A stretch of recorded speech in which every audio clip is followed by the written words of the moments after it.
今次學校旅行咧會喺12月5日咧就舉行嘅。4年級係去西貢北潭涌郊野公園，集合時間係上晝7點半，到校時間係7點25分，放學時間係1點半。而5年級係去大帽山郊野公園，集合時間係上晝7點半，到校時間係7點25分，放學時間係下晝1點。學校旅行嘅目的係想同學學習自律盡責，學習善待身邊嘅人，學習互助，學習組織同埋分工合作，亦都想同學學習做良好嘅公民，學習保護自身安全。去旅行嗰陣時候，想玩得開心又放心，咁同學就要注意以下3點啦。第一點就係出發前嘅準備啦，第二點就係旅行進行期間要注意嘅事啦，第三就係如果遇到突發事件嘅時候咧，同學應該點樣去處理啦。出發前咧，同學要留意天氣啦。咁預測12月5號咧，溫度係大約係18至23度。旅行當日，同學係要穿着學校嘅運動服啦，或者係冬季運動服啦，白色嘅運動鞋，可以孭背囊啦。當日係唔需要帶智能卡，請班主任咧用 App 點名。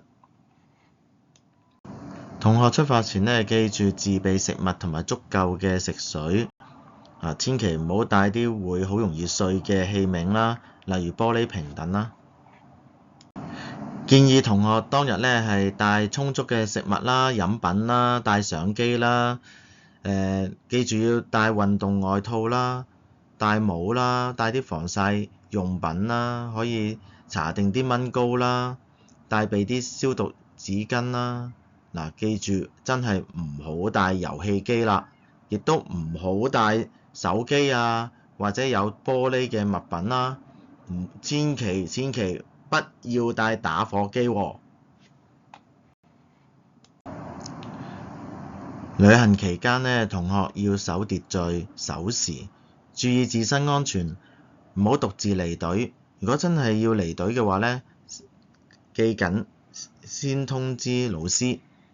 外出時呢，要有禮貌啦，愛惜公物，小心使用康樂設施，保持地方清潔，記得要將廢物放喺垃圾箱內。要愛護大自然，不可採摘公園嘅花草樹木啦。未經老師陪同之下呢，就唔好橫過馬路啦。喺車廂內保持合適嘅聲量啦，唔好喧嘩，亦都唔好嘈住司機駕駛啦。如果有身體不適，立即通知老師。乘車期間，記住必須帶上安全帶。遇到流浪貓狗、野豬、蜜蜂、蜂巢、蜘蛛，應該遠離啦。如果同學遇到黃蜂啊喺身邊糾纏呢，咁千祈唔好用手去反擊喎，應該唔好理佢哋啦。如果遇到蜂群連環追捕嘅話呢，咁同學就要立即逃跑。並且呢，記得要用衣物啦遮擋同埋保護頭同埋頸喎。如果喺郊野公園遇到野豬呢，請同學呢保持冷靜，唔好發聲呢引佢哋注意，更加唔好攞啲嘢呢嚟掟佢哋喎。因為呢，野豬嘅爸爸媽媽呢可能會喺附近啦，咁激嬲咗野豬呢，咁就會發生意外㗎啦。咁請同學注意。4年級會去西貢北潭涌郊野公園，落車嘅地方，同學小心橫過馬路，洗手間位置，野餐同埋燒烤地點，涼亭同埋休息嘅地方，嗰度有地質公園嘅介紹。因為呢，去小食亭必須要橫過馬路啊，同學唔能夠去小食亭㗎。由於設施維修，西貢郊野公園遊客中心展覽範圍暫停開放。回程時要清潔周圍嘅地方，並將垃圾妥善投入垃圾箱內。5年級去大帽山郊野公園。落車地方，同學留意啦，嗰度啲車開得好快，小心橫過馬路。喺停車場兩面呢都有野餐同埋燒烤地點嘅。喺停車場行上去，你哋會見到小食亭。當日小食亭未必開放喎，咁同學要自備充足嘅食物同埋飲品啦。洗手間位置，喺燒烤地點附近有幾個嘅涼亭，同學可以喺嗰度休息。扶輪公園觀景台，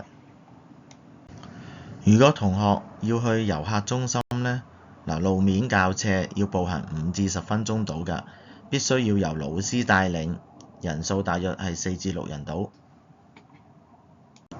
孝順係中國人嘅美德，喺墓地附近要尊重逝者，切勿踐踏墓地或者作不禮貌嘅行為。上落樓梯要小心，切勿喺樓梯奔跑。塔樹範圍裡面呢，圍封咗封鎖線嘅，切勿走近，避免發生意外。